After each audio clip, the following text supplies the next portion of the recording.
Okay. Excitement, fun, brevity. I love it. For brevity is the soul of wit. Who got the truth?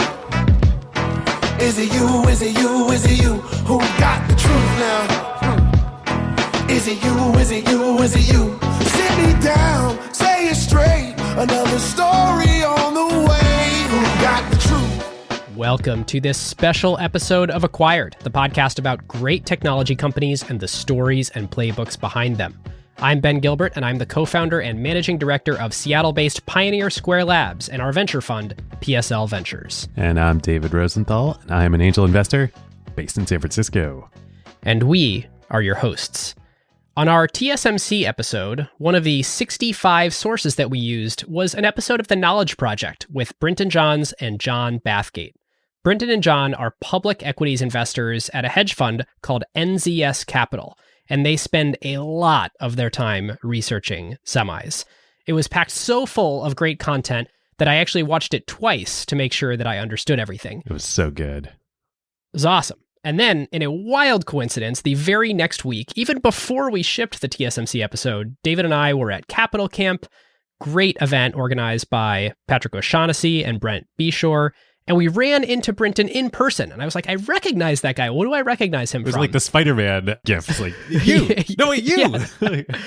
Very, very much so. So after nerding out the whole rest of the event on TSMC, geopolitics, semis, we decided to have Brinton and John on Acquired. And on this episode, we actually didn't even get into semiconductors for the first hour, since it was so fascinating to hear about their investment principles at NZS. And I've said this many times on the show, but yet again, new frameworks that have totally changed the way that I think about the world. It's frameworks all the way down, Ben. It is. All right, listeners. Now is a great time to talk about a new partner of ours here on Acquired, Legora, the agentic operating system that is redefining how the world's best legal teams work. Yep, it's sort of obvious that AI is going to completely change the legal industry. I bet most of you listening have dropped a contract into some sort of AI chatbot out there. Legora took that insight and asked the question, what if you really built something with that power from the ground up for the legal industry? So the founders did exactly what great founders do, operate with obsessive customer focus. They embedded inside a massive law firm for months. They sat with the lawyers just watching how the work really gets done. And that's how you get features that customers love, like tabular review, where you drop in a folder of hundreds of contracts and it pulls every key term into a grid a lawyer can actually work with. Legora's bet here is interesting. Since it lets each lawyer handle more complexity, any given person can increase the quality of their work and do higher value work. And this means that the pie can grow even as each individual task takes less time. And they recently launched Legora Agent, offering greater intelligence and performance. The agent lets lawyers set an objective. Then it can handle the planning and the execution and delivery of the final product. Legal teams get to maintain full control and transparency, since they're still involved where judgment is required. And Legora works where you already work. You can use it within Microsoft Word while redlining or drafting. The early Legora numbers essentially speak for themselves. When they have a head-to-head pilot with their top competitor, they win 70% of the time. Legora now has over 100,000 lawyers on the platform from 1,200 legal teams in 50 countries. And crazily, they went from 1 million to 100 million in ARR in about 18 months. Truly insane numbers. And that is the real test. Plenty of things demo well, but the question is whether a busy associate actually reaches for it during crunch time, or whether a partner trusts it before going into a conversation with a major client. If your legal team wants to check it out, whether you're a law firm or you're in-house at a company, you can learn more at legora.com/acquired, and just tell them that Ben and David sent you. Now, as always, this is not investment advice. We almost certainly hold stocks that we talk about on this episode. So do your own research, make your own decisions, but love the frameworks that we dive into with Brinton and John. So without further ado, on to our conversation. All right, well, listeners, we want to introduce you to NZS Capital, their investing philosophy, and partially because we think they're a fascinating firm, similar to Honam of Altos or Hamilton Helmer of Strategy Capital. But also, the deeper David and I have dove down the rabbit hole the last week of reading all the papers they've published, we feel like we've gotten a lot smarter. And so we basically just want to expose the world to more and more of that. So Brinton and John, welcome. Thanks for having us. Thanks for having us. Well, first, let's start with complexity theory, which is a concept that your whole firm is based on, and you've published a 47-page paper on that is just A, full of fun little graphics, but B, I think probably has 5 to 8 kind of mind-blowing concepts in them. And the first one is you come right out and admit that you don't know the future. What's going on with that? You would be bad marketers as VCs who right. everybody claims to know the future. No, I mean, look, the whole investing philosophy comes out of a lot of pain, right? So we were investors for a long time. We are wrong a lot. Like all investors are wrong a lot on a consistent basis. And we were just looking for a better way to think about things. Somebody suggested this book to me called The Origin of Wealth by Eric Beinhocker. And sort of serendipitously, around the same time, someone suggested Complexity by Mitch Waldrop to Brad. And we both read those books, and Origin of Wealth was a slog. I think it took me 6 months to really get through it, and then swapped books and started thinking about sort of a different philosophy. I'd heard a little bit about complexity theory and the Santa Fe Institute, which I want to get into. I think Bill Gurley talks about this fairly frequently, and Michael Mavison, and that's how I kind of originally got turned onto it. But tell us a little bit more about what is it? Because, it's not at all about investing. It's about the world. That's right. Yeah, in fact, I think it was Bill Gurley that recommended Complexity to Brad. Complex adaptive systems are all around us, right? That's what governs the world. That's how the world works. We don't know how the future is going to unfold because these systems interacting together, and it creates what's called emergent behavior. And emergent behavior makes predicting useless in most cases. And we can have guidelines and heuristics, and those are all helpful. But as far as exact outcomes and what's going to happen in the future, those are a lot more difficult. Santa Fe Institute started with a group of scientists from the Los Alamos National Labs, and they came together, and they were mostly physicists, and they started talking to economists. It was sort of hard sciences and soft sciences. And the physicists were like, hey, economist guys, you guys seem really smart, but your theories, they don't work. Like all your math doesn't work. So what's up with that? Like, with our math, it's extremely precise. In fact, when the math is off just a little bit, Einstein's like, oh, your math is off. The Pluto should really be here. And he comes up with a theory of relativity, right? It's like we literally made the atomic bomb. Like, it works. Yeah, it works. And so they started coming together around this idea of complexity. What is complexity? How do we define complexity? Where does it sit? And because we are living in this complex adaptive system, how do we think about the future? How do we think about life? How do we think about going forward? And for us, this sparked an interest in biological systems. And we found this sort of biology vein much more interesting than the traditional economics vein, and much more applicable to investing than the traditional economics vein. Well, that's so cool. And am I right that y'all actually went to the Santa Fe Institute and took courses there? Like, how deep did you go in this? We did.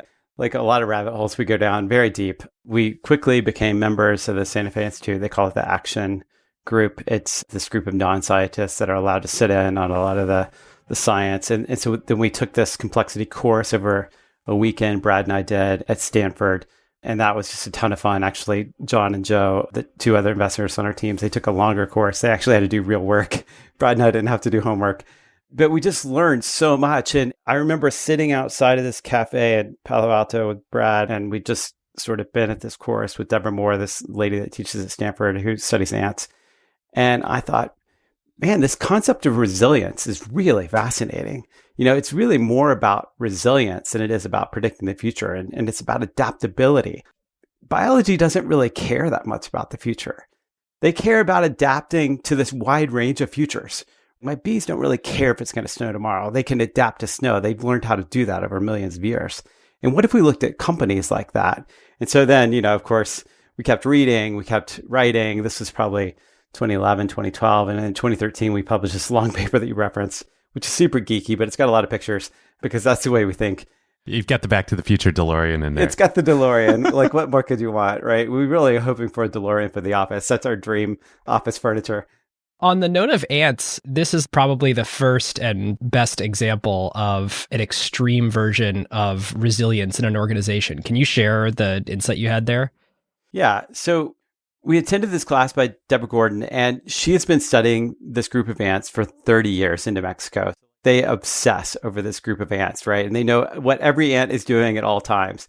And what they found was really fascinating. They found that about half the ants in the colony weren't doing anything. They were just sort of sitting around. And then they had half the ants doing these defined jobs. And that's very counterintuitive. We think of ants as sort of the ultimate productivity machines. But it turns out ants aren't optimized around productivity. They're optimized around longevity.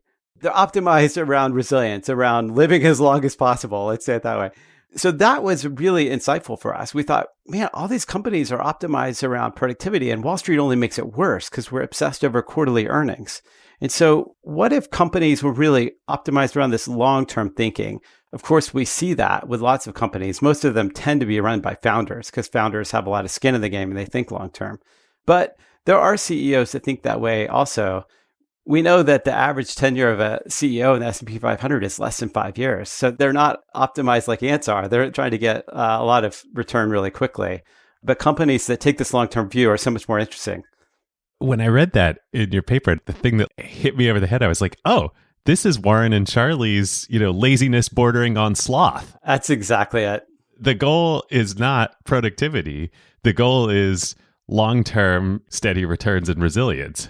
I think Warren and Charlie grokked this very early. And, there's a lot of science behind it and math, but they don't need that. They're so good with folksy wisdom. So then the thing that hit me, of course, I'm like, well, a company's not going to have half their employees sitting around doing nothing.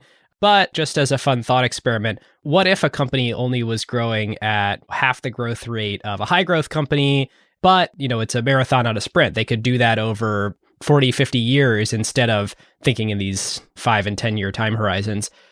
Do you have any good anecdotes on, I know you have this firm belief that hypergrowth is bad and actually slow, very long-term compounding growth is the real holy grail.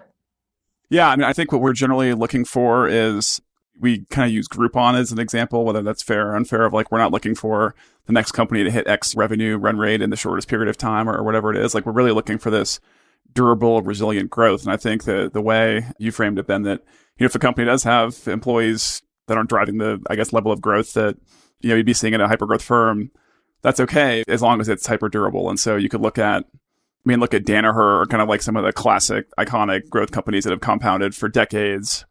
And that's generally where you see the compounding is obviously you compound at 10 to 12% a year or in the teens, but you can do it for 10, 20, 30, 40 years. You can just get tremendous value creation. So I guess some companies in the portfolio we admire that do that would be someone like Texas Instruments, where they have a really decentralized culture and they actually push responsibility and decision making down into the deeper parts of the organization. And so the CEO is not really a manager, he's a capital allocator. He almost has to think more like an investor and a portfolio manager than, an operator. And so I think that's what we really look for, is companies that can provide this durable growth. Again, it's very Buffett-like. We're hopefully finding companies where you can just set it and forget it, and they're going to put up moderate to healthy growth for 10, 20, 30 years. And in our framework, which we can talk about around resilience and optionality, that's what we're looking for in the resilient bucket of the portfolio, is these companies that can really compound at a healthy rate for a very long time.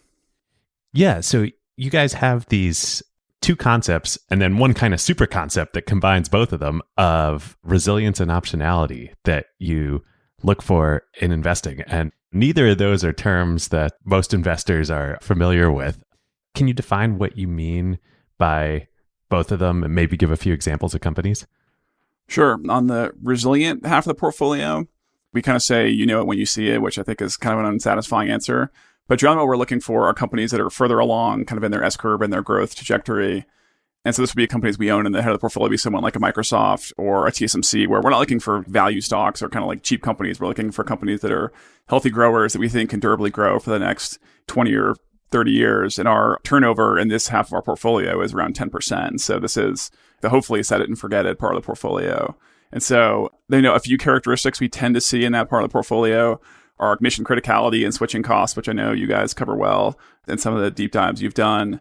Just scale, like TSMC, we can talk about in more detail. It's just like a classic scale company where, we talk about power laws in our investing framework and pockets of industries where one company can take 90 to 95% of the profits in a given industry. And TSMC is a great example of that. And then exactly the way you guys laid it out so well on your episode on TSMC is you really get the flywheel going, right? Where the more scale you have, the more you can reinvest, the more you can impact your customers. And it just becomes this beautiful compounding machine. The last bucket we probably would see in the resilient part of our portfolio is just network effects-based competitive advantages, where you see companies that really hit their inflection point. And again, especially in digital markets, you'll tend to see a handful of companies or potentially one or two companies take most of the economics in a given market, like digital advertising or smartphones, or there are just so many markets where there's one or two players that have 80 to 95% of the profits. And so we tend to see those in the resilient part of the portfolio. Well, and one thing I think was really counterintuitive about how you guys think is you're actually not looking for moats. The companies you just described, and I think a lot of investors think about like, oh, wow, well, like they've got really deep moats. And so of course you want those as your, long-term compounding holds. But you guys have a little different perspective on this, right? Yeah, we have a little bit of a different take. And so I don't want to offend anyone that uses the term moat, because I think it's a great term and it's a great part of anyone's kind of investing toolkit. But I guess one of the things that we're careful about is like looking for companies where part of their moat is inserting themselves into the value chain or into their customers' share of wallet, basically, where they put themselves in a position to extract as much economics as possible. And so I think that can be viewed as, especially in kind of a more of like an industrial age view of how competitive advantage has evolved, is that something that we try to avoid. We're not trying to look for a company where they feel like they have customer lock-in and then all of a sudden they can raise price 3 to 5% for the next 10 years. Part of our framework and the reason we named the firm NZS Capital is we're looking for non-zero sumness. So looking for a win-win outcome for all constituencies across kind of the value chain. That includes the company's employees and their customers, and also kind of society and the environment at large. And so we're just careful looking for companies where all of a sudden, if I have this moat, then I can screw my customers over the next 10 years, right? I think that's what we're careful about. I noticed, I don't think you guys hold Apple, right? But you do some of the other large tech companies. And this feels like a perfect example to me of like, oh, Apple, like incredible moats. They're getting pretty good at value capture over there. Yeah. Yes, that's a very nice, polite way of putting it. You obviously see it with Spotify in the EU and Epic here in the US and being in the news flow constantly. I just think when you get to a point where you're taking so much economics for your business, which already has the largest market cap in the world, that your key partners on your platform are taking you to court or taking you up to various regulatory bodies or writing white papers on how you're screwing your customers. That's just what we're trying to avoid. And who knows, it might work out perfectly for Apple over the next 10 years. It makes you less resilient. Yes, exactly. Is that the idea that if there's consumer surplus, money left on the table for consumers where they're not getting every dollar extracted that they could by the company, that company is more resilient over time, even if they're not making every profit dollar and growing as quickly as they could today? I agree with that. I mean, if you really have a management team that's thinking really long term, I don't know why you wouldn't give up a little bit of extra economics for your key partners, whether that's suppliers or developers on your platform or your customers, to really solidify your trajectory over the next 10 to 20 years versus, I don't want to pick on Apple too much, but like what's the gross profit impact if they cut their app store take rate from 30% to 15% across the board? What is that, like 5% of gross profits? It's meaningless to them and it would create so much value. There's obviously knock-on effects of that. But anyway, I think that's what we're looking for is companies that are paying it forward. Like again, back to the TSMC example, because you guys covered it so well. TSMC has lower gross margins than most of their customers. And so at any point, they could probably take their margins from 50% to 60% and say, hey, I basically have a monopoly in this market. But the way, Morris Chang architected the culture there is on, long-term value creation and really creating a platform for their customers to create massive, amazing businesses. And so I think that's the way we think about it. Yeah, and just for listeners to put some numbers behind this concept, which I think is just great from this NZS white paper, 15% growth over 10 years would deliver more than a 300% return. Not bad. But 15% growth over 15 years would almost double the 10-year return. If we could populate our top 20 positions with these types of resilient companies, we'd only trim and add around periods of volatility. All the real absolute dollar value of compounding shows up in the out years, so you just want to make sure that you're still compounding in the out years. That's right. And it's sort of where we take issue with Porter. This is, of course, Michael Porter, Competitive Strategy, Porter's 5 Forces. Thank you. Yes. If we take a cynical view of Porter, a lot of people have interpreted it of, hey, build a moat around your business and then stick it to your customers on price, right? I'm not saying that's what he said. I'm just saying that's the way it's interpreted. And that's a terrible way to build a business because eventually someone will undercut that and offer actually a better value prop to the customers. And because all of this value are in the out years, it was really not a value maximizing way to run the business either. So we think this concept of creating more value than you take is really important. And Porter agrees. He actually revised his thinking and in 2019 wrote a paper, an institutional investor called where ESG fails, where he talked about this concept of shared value. And that's not him trying to say that purely because it's good for the world to care about all your constituencies, not just your shareholders, but also your customers and partners. He's literally making an economic argument for shareholders that that's the long-term value maximizing thing to do, right?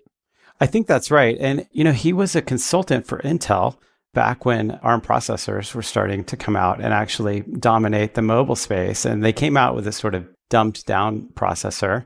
The Atom? Yeah, exactly. But even before that, they came out with a cheaper version of it. But in reality, that's not what they should have done. They should have actually embraced a totally different business model like ARM did, where they were just selling IP and enabling a whole ecosystem instead of trying to take all the profits for themselves. Okay, so that's the resilience side of NZS thinking and the portfolio. Then you also marry that with something very different. Tell us a little bit about optionality and how you think about that. Yeah, really, when we're thinking about the future, we're just thinking about how broad and safe is the prediction we're making. So we can make these very broad, safe predictions, like we think electronics are going to push deeper into the world, right? I think in 9 out of 10 copies of the multiverse, that's happening. But there are other predictions, like we think EVs are going to dominate the world and Tesla is going to be the power law winner inside of EVs. That may only happen in 2 out of 10 copies of the multiverse. It's certainly not 10 out of 10. So these predictions are much narrower and the range of outcomes is much broader. And so that doesn't mean we can't invest there because it's incredibly asymmetric if we end up being in that copy of the multiverse. But if we're not, and it's a zero, it also doesn't torpedo the portfolio. So I feel like actually you guys could give the masterclass here since you're such great venture capital investors. But that's really what we're trying to expose ourselves to in these earlier stage public equity companies.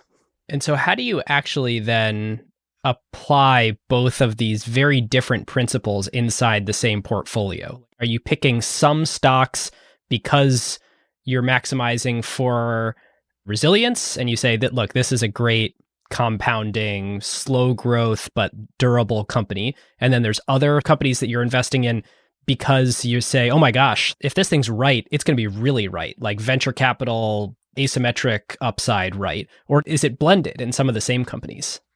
No, you're right. It tends to be these two portfolios in one. So we concentrate resilience. That's about 15 names and just over half the portfolio.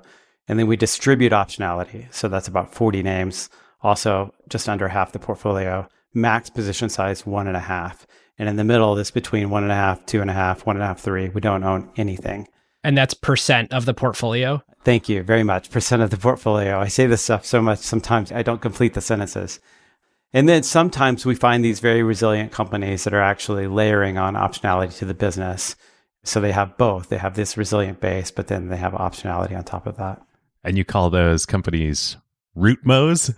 Yeah, we're such geeks. It's so bad. It we love for it. resilience with out of the money optionality. It's just a shortcut on the team that we use. And those are the companies that you bump up to 7-8% of the portfolio, right? Yeah. What are some examples of those? Well, I mean, sort of, there's a couple, right? The classic example would be Amazon in 97 when they went public, I think around $1 billion valuation. Nobody could have foreseen AWS, right? That wasn't anybody's DCF. Oh yeah, they're going to also create infrastructure that everybody in the world is going to use to create businesses. They sound so silly, right? But another one that we had in the portfolio years back was eBay. I don't know if you guys remember, the marketplace business was struggling. They brought in a new CEO, John Donahoe. They had PayPal, and really you weren't paying for any of PayPal. If the marketplace business would recover, that would more than cover the cost of entry. Of course, marketplaces did recover. PayPal ended up being great. John Donahoe is an amazing leader, and that was a classic root-mo stock. So in that situation, you've got a fairly resilient business, or the hope is that the marketplace is a resilient business, and then PayPal is the out-of-the-money option that you sort of have that's being valued at zero, but clearly is a very valuable business. That's exactly right. Well, I think what's cool about this, yeah, right, this makes a lot of sense in investing. This also makes a lot of sense in how you should run your company. Yeah.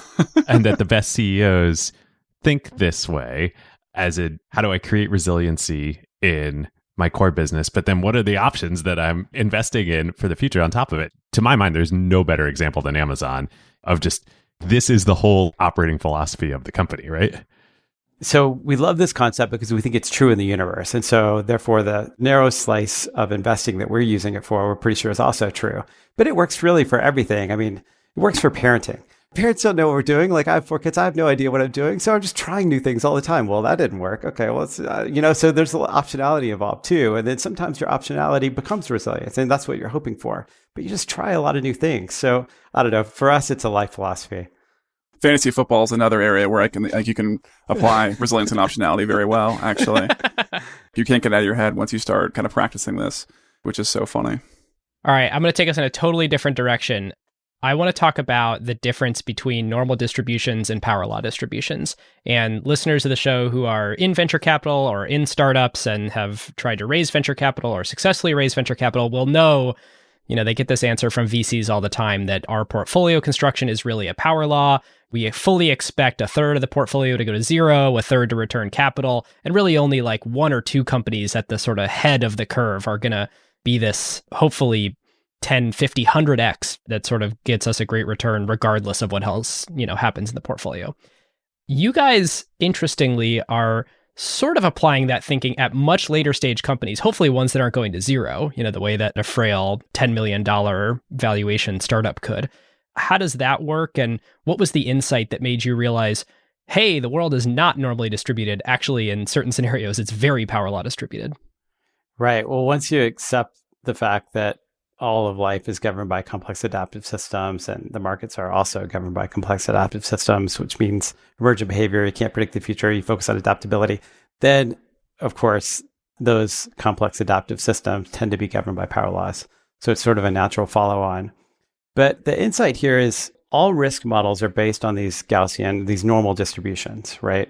But in fact, the world doesn't work that way. And so there's a really fascinating economist named Ole Peters who's done a lot of work here and said, wait a second, your risk models are sort of like airbags that go off at stop signs, but not when you get in a crash, right?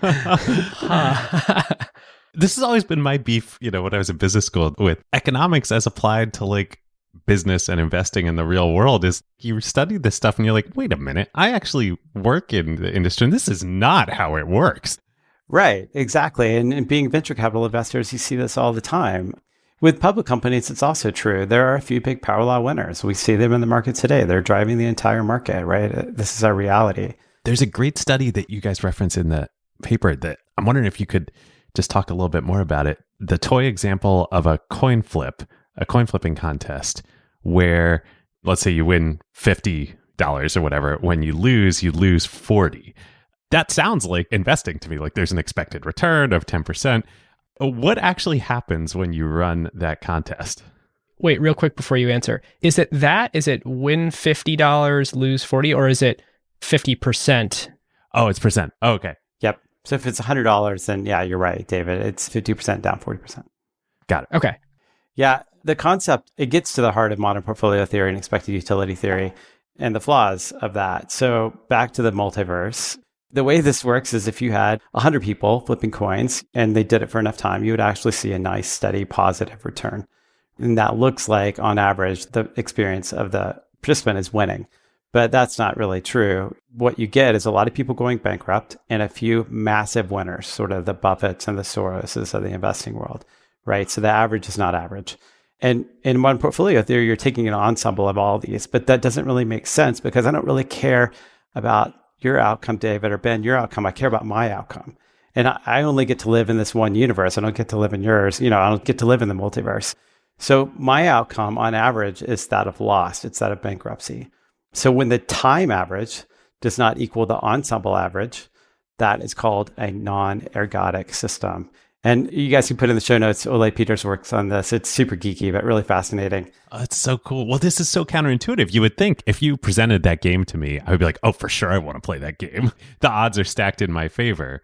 But most people who play that game will lose, and then a few will win really, really, really big. That just blew my mind reading that. Yeah, the distribution set is not normally distributed. It's power law distributed. And so that changes everything. And that's why all these risk models are like airbags that go off at stop signs, right? It's because it turns out the world doesn't work that way. So we hear on a regular basis, oh, this was a 3 standard deviation event, which if you understand the math of 3 standard deviation events, you expect, oh, wow, I'm so lucky to have seen one of these in my lifetime. But we see them a lot, according to the media. And so it's sort of ridiculous. 99.73% of all events should fall within 3 standard deviations. This is the way the math works. Meanwhile, I've been in this business for 13 years and already been through 2 recessions that are way outside of 3 standard deviations. Brinton has as well. And so it is just kind of a funny kind of common sense thing that when you're practicing this stuff, that the normal distribution doesn't really make that much sense. Brinton mentioned I took this course at the Santa Fe Institute. It was actually around this time last year. And just power laws are just so cool. It's amazing. One of the examples we use in the white paper is if you plot earthquakes by frequency and intensity, that just in nature naturally forms a power law, which actually makes a lot of sense. You're going to get 1 or 2 or 3 heavy magnitude earthquakes a year, and then a lot of small ones. But also, if you plot the frequency of every word in the book Moby Dick, that actually also forms a power law. So the is mentioned 15,000 times, and then the next word is and that's 7,000 times. And then there's this super long tail of words that are only used a handful of times. Again, it's one of these things, once you see it, and it's amazing for studying companies, obviously, like we mentioned, especially in kind of digital markets, because the world is going towards more markets where a winner can take all, and becomes much more of a power law dynamic. And so that's why we just always have our kind of antennas up for these power law dynamics. And that's honestly a big part of when we're looking for optionality. That's what we think about. Is is this a company that is relatively earlier stage in public markets that has the opportunity to power law, a large market? Which is why, of course, you're making 40 diversified optionality bets here, because it's funny to think about this, but the statement of, let's go back to the stop sign example. Yeah, the vast majority of the time, the fact that these airbags don't work is totally not an issue, but it's a massive issue the moment that you need them the most. Very similarly, all of the gigantic outsized economic value is created from the 3, 4, 5, 6, 7 sigma events in the world. And so it's kind of ludicrous to be well, the vast majority of the time, this investment philosophy is very sound. And you're yeah, but we're not really trying to index on how many days out of the year it's sound. We're trying to index on how much value can get created at the end of the portfolio 50 years from now. And that's going to be driven by the outliers. So we have to be prepared and fully optimize around the outliers, not close our eyes to the few days that they might exist.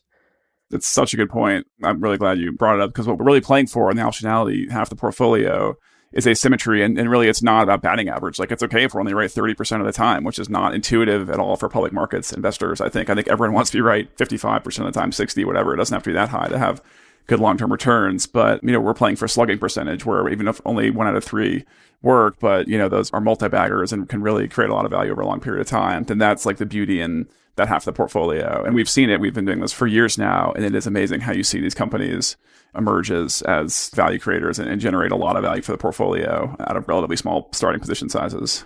It gets back to this whole idea of you don't know what's going to happen. If you set everything up with the idea that you don't know, I think in a lot of ways, most venture capitalists grok this idea and set up their portfolios in this way. But I think lots of people, myself included in the past, didn't fully understand this.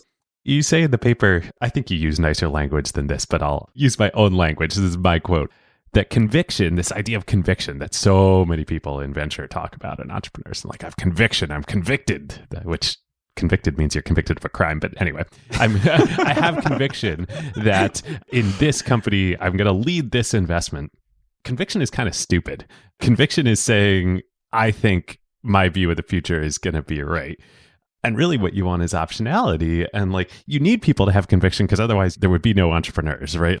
That example of the coin flipping contest, that is exactly the dynamics of becoming an entrepreneur. The expected value is positive, and yet the vast majority of people who start down that path go bankrupt. And then a few people win really, really, really big. But when you're constructing a portfolio, what you actually want is a lot of those bets. You guys have, 30, 40 optionality names in your portfolio. As a venture fund, you want 30, 40 quote unquote names in your portfolio. Venture portfolios with 5 or 10 are very non-resilient. Yeah, that's right. We use conviction as a synonym for overconfidence. I think that's what really is the right way to think about it. Conviction for us means, hey, I've done a ton of work, so I've got a lot of sunk cost, which means I've got bias, and I think that my view of the future is better than yours. That is literally what you're saying when you say that. Yeah, right. So who knows, right? What we're trying to do with the tail of the portfolio, and I think what you guys are trying to do in venture capital investing, is maximize the probability that we get lucky. I just ripped that off from Albison. He's very good at calling it what it is. And we're just trying to maximize the probability that we get lucky. I also think, just changing your mind is the hardest thing to do as an investor when you're wrong. And I think if you kind of stand in a row and say, this is my highest conviction idea, it just makes it that much harder, to Brinton's point on just like introducing bias into the equation. And I also think if you kind of invert it, I think it's fine to have an optionality position that you actually don't have that high of conviction on. Like to Brinton's example on Tesla, like I don't think that we have super high conviction that Tesla is going to power law the EV market, but is there some probability where they do that and it's, worth, multiples of what it is today? Sure. That's the way that we kind of think about conviction. And again, I don't want to piss anyone off that uses the word conviction similar to moats. Like it's fine. Everyone has their own process and we're not trying to like push what we do on anyone else. This is just what has worked for us over time. And so one thing we're very careful about is just introducing bias into our process. And luckily everyone on our team knows each other well and can call each other out, but I do want to be a little careful. Well, I have 2 points to make. That this cultural one, I think, is the second. But let me start first with, at the end of the day, this is a Buffett concept. This idea that it's better to be approximately right than exactly wrong. That's another way to describe this optionality phenomenon here, where it doesn't sound nearly as strong to stand up in front of an investment partnership and say, I have very little conviction in this, but it could totally work. And if it does, it'll be really big. That's about the best I can tell you right now. That does not get everyone around the table excited. But in a very Buffett sense, if it works, it's going to be so freaking successful that this is a great price to own it at. And like, do I know if this is the right price to own it at? Not at all. How many versions of the multiverse do we have railroads? Like all of them, right? And they're important. And how can we recreate that? We can't. It's impossible. And so I think you're right. Buffett and Munger say this so easily, so naturally, and we're just saying it in a much more complicated way. That's the second point I'm curious about. Is what are some guardrails that you have in the internal culture to reward non-conviction? To reward like, yeah, I don't know, but it could work. And if it does, it could be really big. And here's why it could be really big. Well, the funny thing is the way we view team, so we think investing is inherently a team sport. It's a terrible solo sport for the most part. And the way we view team is our role is calling out bias in each other. Now, these are uncomfortable conversations because nobody likes to get their bias called out. But we all know that bias is really easy to identify in other people and really difficult to identify in yourself. And so by opening yourself up to being called out, then your probabilities go up as an investor. So it feels unnatural to us at this point to say, I have super huge conviction that this microcap stock is going to rule the world one day, right? It's like, that would feel really odd. Everybody would be like, are you okay? You feeling all right? I think the way we've also set it up with our framework is we just inherently expect failure, I think, more than other public markets investors might. Like if we put something in the optionality tail of the portfolio, and by the way, that half the portfolio turns over a lot more quickly than the resilient part of the portfolio, which makes sense. Like we are going to be wrong a lot. And luckily they're smaller positions. And so you're not going to torpedo the portfolio, as long as the most important thing to do is just admit you're wrong and move on. And so I think building that into the culture where, it's okay to be wrong and move on and fail quickly versus like string ourselves along on a 3-year journey on a tough position. And so that's one cultural way that we've architected the way that the team works together that has really helped. It basically gives yourself a license to take some risk that maybe you otherwise wouldn't take if you were sitting on a different team or within a different organization. And do you try and document, here's the reasons why I'm making this optionality bet, so you can decide to rotate it out of the portfolio if those reasons are no longer true? Yes, everything's written down. And actually, Brad, which is an investor on the team, is amazing at pulling this stuff back up and saying, you said blah, blah, blah. Oh, he must be really popular on the team. Oh, yeah, he's great. No, we love Brad. He's just very good at like remembering and then pulling the source data and saying, hey, look, you've drifted. To your guys' points too, like is their operating margin exactly 22% this year, or like is the revenue exactly at this run rate we thought it would be? It's like, are we approximately right on the thesis, right? It's not like we feel like we can predict the future, but you can certainly have checkpoints along the way. We call those, usually with any stock, I think there's usually 3 or 4 things that really move the stock, as we call those key leverage points on any position. And so you can generally check in on those and make sure that we're on track. Well, one of my big questions are things that didn't quite make sense to me in reading your paper. Can you talk about what you do with your optionality part of the portfolio as things evolve in it, and how you start an optionality position, there are 2 copies of the multiverse where this works. And then X amount of time passes and you start to have more of a view of which copies, 2 out of 10. And now, maybe it's like 2 out of 5 or 2 out of 3, or like, as it evolves, what do you do?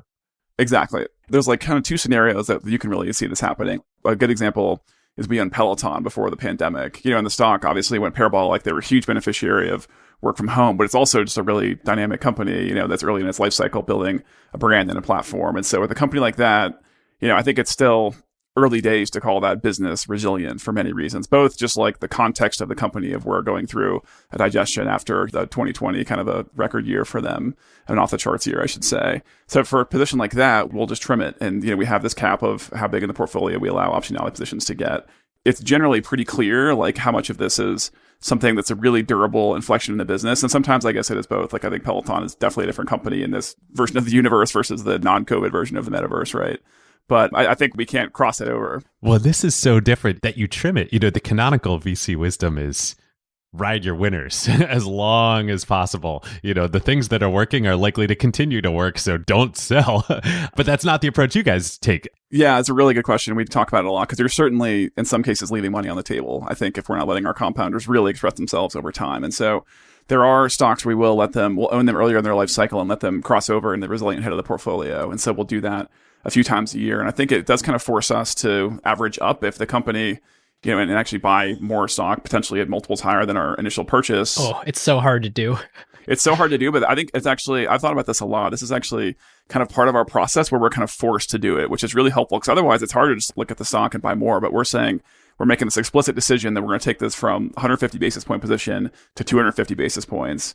And so we're going to add capital because this business has structurally changed and actually belongs in the resilient bucket of the portfolio. And so there are companies where we've done that where they're honestly just more mature or they're becoming like more of a platform. You can actually see like the network effects starting to hit. And honestly, some of that is a valuation conversation also, that there are plenty of platform-like companies we might want to own in the resilient part of the portfolio, but in the current market environment, they're trading at valuations that we would not consider resilient. And so that's another reason we would own them as optional positions. But it's a really good question. And I think what we try to do is not make sure that an optional position ends up in the head of the portfolio, because that's something we've just learned the hard way that, if you have a stock that can have a 50 to 70% drawdown, and it's the starting point is a 5% position, not only does it crush your performance, but then you're also probably hamstrung where you've got a stock that's still a relatively big position and you don't really want to add to it. And then you just kind of have to take your licking. And so that's something that we've learned through experience.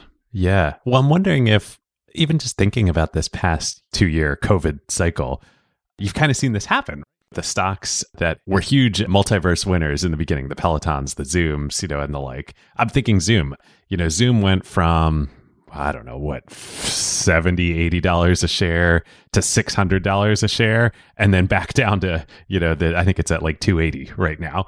So you've kind of seen this happen, right? The optionality played out. That was correct. But then returns pulled back. We're always looking at like what's happening to the range of outcomes. Is it widening? Is it getting broader? Is the prediction becoming safer? Or is it remaining narrow? And so with a company like Zoom, it looks a lot to us like a feature. So now the question is, can it become a product and eventually maybe a platform? Can it develop an ecosystem around it? We don't know. But to take your example, let's say in the middle of the pandemic, it was sort of a cool feature. It was better than everything else out in the market, still is. And then this big ecosystem came around it and it became a full-blown platform. Well, then the range of outcomes would narrow and the prediction would get safer, right? And so then that would warrant that becoming a bigger portion of the portfolio. Valuation is a key piece, and this is the piece that we get every day as public investors. And valuations, expensive valuations, force predictions. I have to believe a lot more at 10 times sales than I do at 10 times earnings. So we're seeing, okay, what is the prediction of the company and what is the prediction the market is forcing us into? And are we comfortable with that? So we are in an unprecedented investment climate where everything on a, whatever basis you want to, revenue multiples, earnings multiples, unprecedented highs. Any asset you could invest in, be it stocks or farms or crypto, is forcing you to make predictions. And what I've heard this whole podcast so far is you actively avoid trying to make predictions. So how do you respond in an environment where there's very little resilience in your ability to invest without making a prediction and have a margin of safety there? You just inserted yourself into the weekly NZS investment meeting, Ben, I think, with that That's question. right. This is most of our That's dialogue. great. Oh, just dial us in anytime. Yeah, part of this is interest rates, right? We've never had negative interest rates, and then stimulus. And so those effects on all assets, which are unprecedented. We think about this a lot. We don't know the answer exactly, but this could get us into our topic of semiconductors, because there's a few building blocks of the information age, and we are in an epic shift. We're still early days from the industrial age to the information age, and semiconductors are the new oxygen in this environment. And so we look at some of these companies, we think the valuations are actually quite reasonable, and we choose to sort of bring the portfolio more towards resilience. And these are one of the ways we do it. We do it multiple ways. Yeah. Like you used the railroad example. There are 10 out of 10 copies of the multiverse in the future going forward where railroads are important. Right. There are probably also 10 out of 10 copies of the multiverse where semiconductors are important. Exactly. Well, that's an amazing way to transition to semiconductors. I mean, I was looking for the right hook, and Brinton, I think you bringing that up, I was prepared to make some joke like, wait, you guys know something about semiconductors? I think TSMC is like a top 3 position for you guys. I think your other top positions, Amazon, Microsoft, they use a lot of semiconductors. And I think Salesforce is probably up there too. And TI is one of your top positions, right? Yes, that's right. Maybe even before getting into some of the nerdier semiconductor topics, let's stick with an investment one. What semiconductor companies do you own right now in the name of resilience, and which in the name of optionality? Let's start with the two different versions of semiconductors, right? So there's a lot of semiconductor makers that are on the digital space, on the leading edge, right? They're making 3 nanometers and on, and these are the high compute functions. And there's other semiconductor makers that aren't really dependent on that leading edge. They're more dependent on having the breadth of a catalog. That would be like Texas Instruments that has 100,000 parts, or a Microchip. And so in our top positions, we're more heavily weighted towards the catalog names, these names that the lifetime of a part is 30 or 40 years. The margins are high. The growth is pretty good. There's clear NZS in the business. They're definitely creating more value than they take. And they're very hard to replicate, not because what they're doing is so technically hard, it's hard, but it's because the breadth of what they have would take you decades to recreate. I've always kind of hoped that Buffett would buy a catalog semiconductor business. I just feel like those are like just classic Buffett businesses where they're probably not going to look honestly that different in 20 years than they do now. They'll have higher margins and be bigger, and they'll be selling into, cool electronics that we don't even know about, but they're also still selling into like water meters and coffee makers and just everything in your household or in a factory or, anywhere you look. It just has these cheap but high margin chips in them. So, and I guess to answer your question a little bit just on the semiconductor impact on the portfolio, we have about a third of the portfolio in semis, and that goes across the whole value chain. Like to Britton's point, we invest in kind of like the catalog, analog microcontroller companies. We'll invest in a digital company like NVIDIA that's actually in the optionality tail of the portfolio right now, just because for valuation and context reasons, we're big investors in semiconductor capital equipment, and those actually are head of the portfolio. We view those as resilient. TSMC is a resilient position. And then kind of the broader ecosystem like Cadence Design Systems, which you guys brought up in the TSMC episode. That's kind of the key, one of the 2 key kind of CAD software platforms for designing a chip is also a position. And so there are kind of more less household name type positions we own as optional positions, like a company like Cree, which is early in silicon carbide, which is an alternative technology to silicon that's used in electric vehicles, including the Tesla Model 3.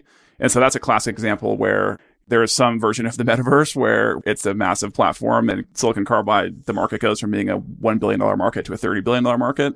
But I don't know if there's a 50% chance that happening or 20 or that kind of thing. It's like a little bit of a walk around the portfolio in terms of semis. That silicon carbide thing is the first time I'm sort of hearing of it. Is that changing the substrate of the wafer? That's exactly right. Yeah, instead of using a silicon, like a bulk silicon wafer, he used a silicon carbide wafer, which is actually, the wafer itself is much more expensive and it's very hard. It's one of these classic semiconductor processes where there's some black magic that goes into it. And honestly, most of the people that know how to do this are all in like the Research Triangle in North Carolina.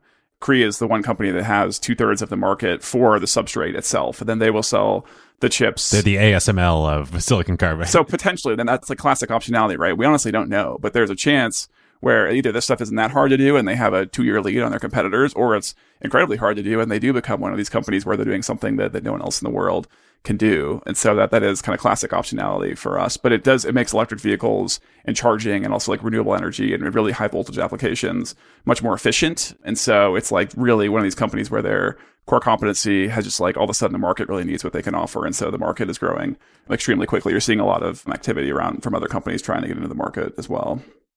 All right, listeners, now is a great time to tell you about a longtime friend of the show, Vanta. AI has scrambled the whole security picture. It used to be that you proved that you were secure once a year, an audit or a static PDF, then everyone would nod and you're done.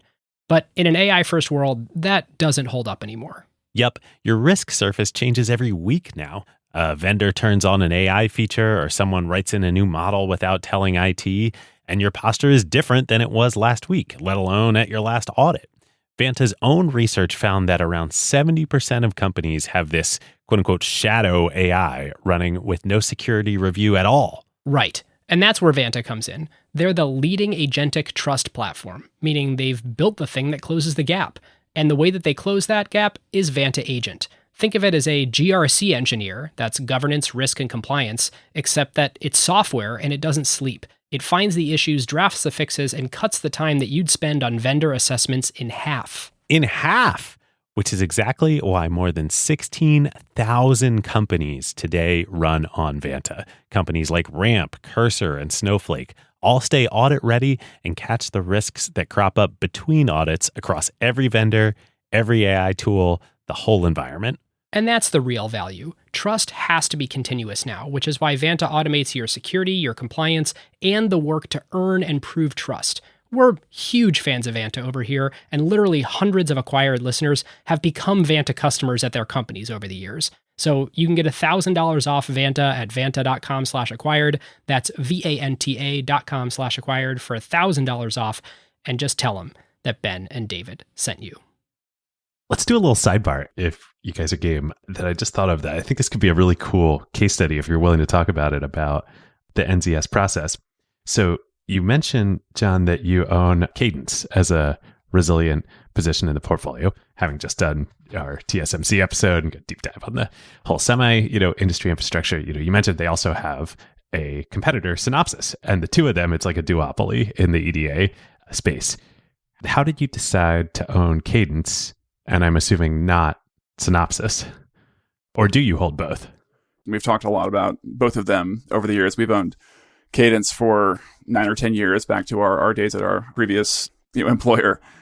I think on Cadence, it's a few things. I mean, it's actually kind of a cool story of just kind of like how we even kind of got into the idea of investing in EDA as part of our kind of process for finding new ideas and just kind of being up to speed on what's going on in the industries we follow is going to like industry trade shows instead of investor conferences. Like we don't generally go to a lot of like big investor conferences. And so in early last decade, I used to go to all these chip conferences, and like every presentation, it was like someone from TSMC and someone from ARM and then someone from either Cadence or Synopsys. And at the time, Cadence and Synopsys were viewed as these sleepy, crappy companies. And we love TSMC and we love ARM, so let's do some work on Cadence, And then the more work we did, I mean, both companies are amazing. Like they deserve a lot of credit. I think what steered us towards Cadence, one is the management team. So Lip-Bu Tan at the time was the CEO. He's actually moving into the executive chair role this year. He just was like one of the iconic leaders in the semi industry over the last 11 years. He was actually a VC previous to being the CEO of Cadence, and he was just on the board and had to come in and basically turn around the company. But he was just so focused on the culture of the company. I mean, he told us what we wanted to hear, which helped. But in terms of turning around the culture and really taking a company that was in a very difficult position in the financial crisis and really like re-architecting the product positioning of the company, and he's so customer centric. That was how we kind of first got involved with Cadence. We do think they're taking market share, especially in digital markets, like where they would be selling to an Intel or an Apple or an NVIDIA. We think they're the share gainer. But both companies, it's like an extremely high quality duopoly. And so I think you've been fine either way. And do you end up doing one-on-one meetings with the CEO at the level of capital that you're deploying? Yeah, so this was back to our previous firm where there was more than $100 billion of AUM to deploy, and technology was a decent chunk of that. And so like at Cadence is a great example. We were actually their biggest shareholder for multiple years. And so at that point, we had really strong dialogue with them. And I honestly would just bump into the CEO in airports and at conferences because semis aren't that big of a universe. Everyone's kind of going to the same things, And he's very tall. He's very tall too. So it's easy to spot. Yeah. You're not going to miss him.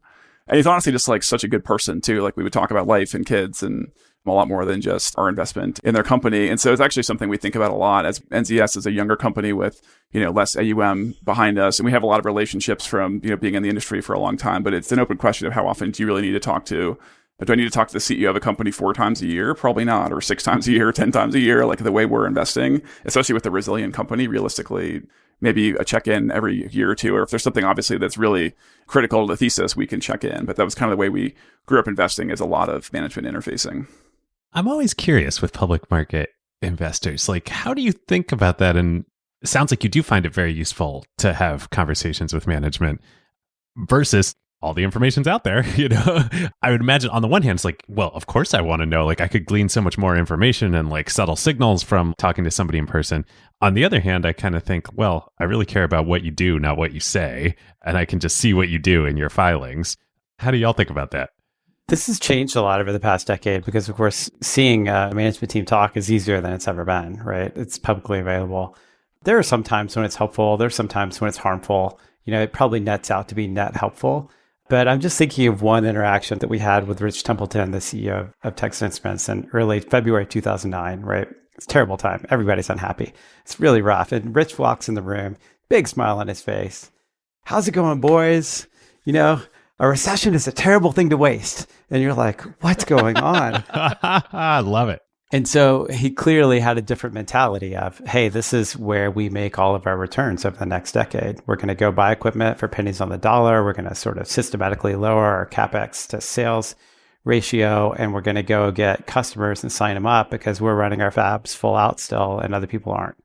And he's just one of these amazing leaders. When he took the company over, they have 40% of the business geared towards wireless, and Nokia was a massive customer, their largest customer, and he bled that down to 0.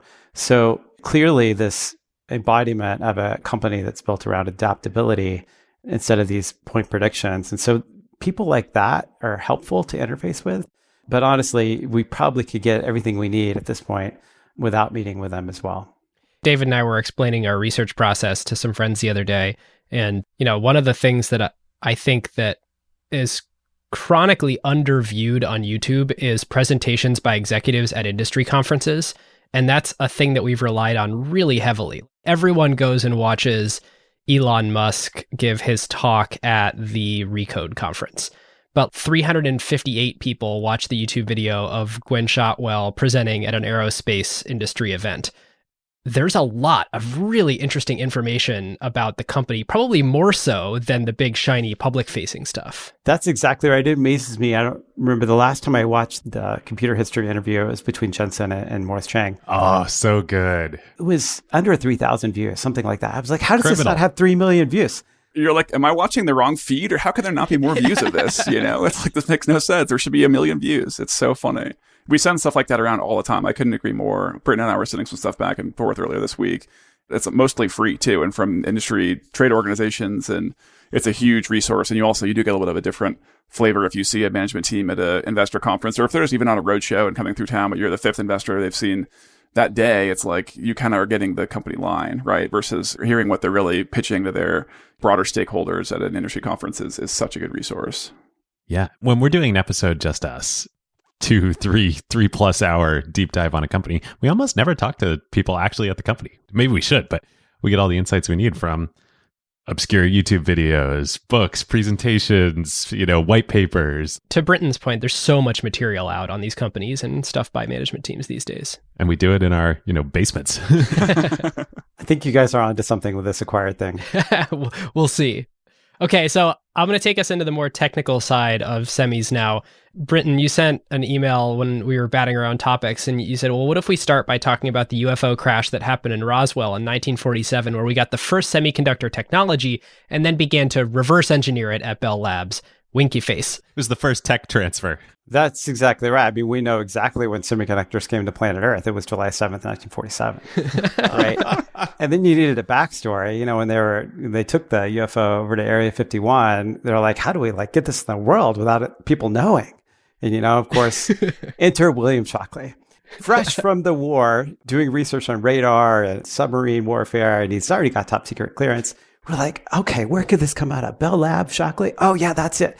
That's the backstory. We'll give it to Bell Labs. That's the whole backstory in semiconductors. I think we're done. There you go. Was Shockley, I actually don't know the history. I know he was super involved in World War II, right? He was, yeah. There's this great book, by the way, called the Idea Factory. It's the history of Bell Labs. So if anyone's interested in the history of the semiconductor, you should definitely check it out. Not only the semis, but information theory from Claude Shannon, which came around the same time. Also from Bell Labs, right? Also from Bell Labs, yeah. And so, yeah, in the 40s, he took a leap of absence from Bell Labs and did work actually with the Secretary of War on radar and submarine warfare.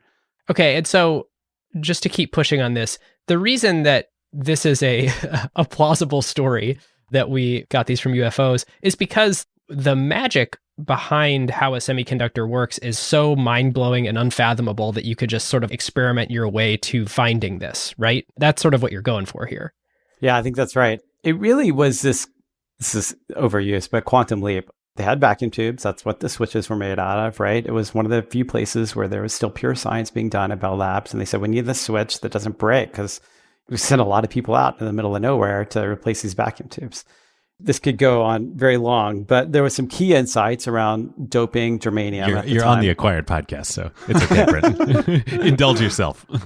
Right. There were these few key insights, and it wasn't just Shockley. It was two other guys, Brinton and Bardeen as well. And so the three of them together came up with these insights, and just right after the war. Some of it was during, but most of it was just after. And they figured out, oh, you can dope this substrate germanium with different sort of N-type and P-type is what they're called. And when you run a current through it, it changes. So it actually does the switching in solid state.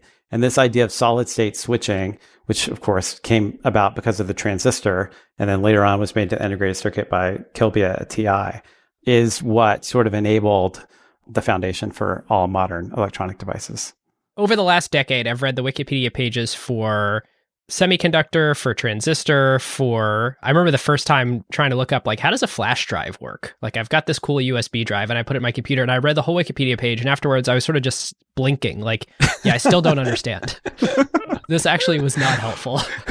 And it is one of these things where most of the time, especially having like a computer science education, I feel like I can connect every building block to the next layer of abstraction building block on top of it, where eventually at some point after a few years of studying computers, you're like, wow, cool. I pretty much get how we go from physics to like operating a operating system on a monitor. I understand all the building blocks in between, but somehow there really is something right around this layer where like I never quite can jump from the physics to like how it actually works and then how it manifests in information and bits on a computer. I think I just need to go read a few more books, but it is one of these things where when you sent the alien joke, I was like, you know, you're right that I've just taken it at face value that this works, but I don't really understand how it works. Yeah, I told my daughter that this morning, and she was like, wait a second, Dad, that's really the way it happened, right? And I was like, I think I was, yeah, let's back up. Parenting. Okay, well, getting tactical here. So on our episode, I think we did a little bit of a high gloss shine on the story and the current state of the market, especially with TSMC and Samsung. We basically equivocated them and said they're basically doing the same stuff. TSMC is 1 to 2 years ahead. Obviously, Samsung has the whole consumer electronics division as well. Okay, that's TSMC and Samsung. And that was probably too simplistic. So one thing I was hoping from you guys today is helping us better understand who's good at what between those two companies. Yeah, well, Samsung is an amazing company, probably not super well understood, maybe like TSMC. And people know them for consumer electronics and phones, obviously, but they have 50% of the market share in DRAM and about a third of the market share in NAND. So, of course, as we do compute, we need more memory. We need a lot more DRAM, which is the fast memory on your phone or device or whatever that queues stuff up. It's like a funnel, right? If you think of the funnel, you've got solid state or stuff sitting there in NAND flash, moves into DRAM, then actually goes onto the chip with SRAM, which is a really fast funnel, and then it goes into logic to get processed. So Samsung is very good at making memory. And like I said, they have over half of the market share in DRAM, which is incredible. There's really only 3 major companies in the world that make DRAM. 2 are in Korea and 1's Micron in the US. And then in flash, they're big. They also have a decent foundry business. It's about 17% of the total foundry pie, so not as big. But DRAM and NAND are easier to make than logic. And are these branded Samsung products, or are they manufacturing them as a contract manufacturer? The DRAM and NAND is all branded Samsung, but of course, everybody uses Samsung. So it'd be next to impossible for Apple to get all the memory they needed without having a massive relationship with Samsung. So they're frenemies. So the 4 or 8 gigabytes of memory in your iPhone, that's coming from Samsung. That's coming from Samsung. Yeah, exactly. And so these are easier to make. They have fewer steps, but still they're very hard. So DRAM takes around 400 steps and over a month in the fab, working 24/7 to make. And NAND has a little bit fewer steps than that, but actually NAND is getting more difficult because they're stacking it into 3D. And so as you get more layers, it's actually getting more complex. But logic is still the hardest stuff to make. These system on chips that TSMC makes, and of course, it's just imagine, making one thing over and over versus making like a menu of what if you had to be a restaurant that made every kind of food on the planet, right? It'd be really hard to be good at all this foods. And that's what TSMC is doing. So that's some of the difference. Samsung is also doing logic, but they have a different business model, right? They compete with their customers. So it's harder for their customers to trust them, whereas TSMC doesn't have that conflict. What do you think makes for a more resilient company? Playing at multiple spots in the value chain such that you compete with your customers and have optionality, or being super pure play so that you have no strategy conflicts? I mean, I think it depends. I mean, if you're talking about something in semiconductors, and I mean, like Intel is the classic example of this, where they're more vertically integrated. I mean, the hard thing about doing that is you have to fight battles on multiple fronts. Intel has to fight TSMC on process technology, which in itself is one of the hardest things, any technology companies had to do over the last 20 years. And that's why Intel has been surpassed by TSMC, right? But they also have to fight AMD in their core kind of like chip design market, where AMD, enabled by TSMC, is innovating faster than they have in the last 20 years and like really delighting customers and taking share from Intel kind of real time, or NVIDIA, where they're trying to just basically marginalize the CPU and make the CPU less relevant, so Intel's less relevant. So I think that's the hard thing about being vertically integrated in semis versus being more of just like a horizontal pure play, is the needs of Moore's law are just so difficult. It's hard enough to just do one of these things well, and doing multiple of them well makes it harder. So I think Brinton's point on just like the business model difference between Samsung and TSMC is so spot on, because I mean, TSMC is like the neutral party that will never ever compete with their customers. And if you think about the amount of trust that a company has to put in TSMC, because they're betting their entire company on TSMC's ability to make this chip for them and to have capacity for them when they need it, just like the amount of trust, and this has kind of been Morris, Chang's hallmark since he founded TSMC,